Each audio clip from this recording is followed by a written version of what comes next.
وادين سلامة أحبابي إن كسر بعد ما أنت مخال كان ما أنت وهذلنا إن عنست قجار كيف فائدوينك إلى هاي أنا قبضنا أنتوين كنا إن دبي يجا أهمنا كان فائدوينك إنه ليهين ما أنت حسوا هذينا خضارة استعماله كمية قجارك يعني صو هذينا نوع كهذلنا فائدوينك عفمات وليه جركينا قجارك وحلو أديك سدا هارها كسمسبة عنده هستو أما مذوبات كسمسبة يالو أديك سدا أو على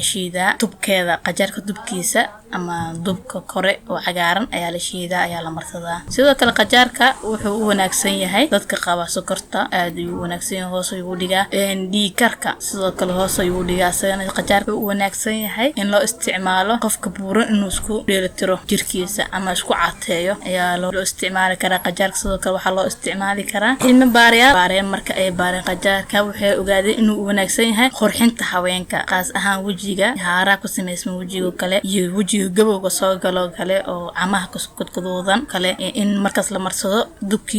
dubkiisa kore ayaa la shiidaya kadib waa la meera waa la marsana sida loo marsado huruudo kale iyo waxyaabo qasirka la mid ah saasoo kale loo marsana asagana sidoo kale dhanka kale qajaarka wuxuu u wanaagsan yahay heer kulka jirka iyo nidaamiya micnii qofka haduu kuleel daran uu dareemayo uu nidaamiya waayo waxaan dhahnay 95% waa biyo qajaarka marka wuxuu nidaamiyaa heer kulka ama jirka wuxuu ka dhigaa mid qabooban waxa ku jira ama ku badan فيتامينو معدن آد وفربضان أيا كجرا أو 300 جرام سيدو كوحا كميدا بروتين 2 جرام يا كميدا سيدو كفيتامين سي 4 كيبا فيتامين كي 6 كيبا مغنيسيوم 10 بوتاسيوم كجرا سيدو كره 16 مغنيسيوم أيا كجرا 8 hadaynu ku sii socono faa'iidooyinka laga helo qajaarka in qajaarka sidoo kale wuxuu u wanaagsan uu soo bixiyaa timaha aad u wanaagsan wuxuu ka dhigaa mid madow qurux badan oo liishayo ka dhigaa qofka timo badan oo saleen oo isticmaal qajaarkana waxa markaas soo dhalnaa timna dheer oo qurux badan sidoo kale qajaarka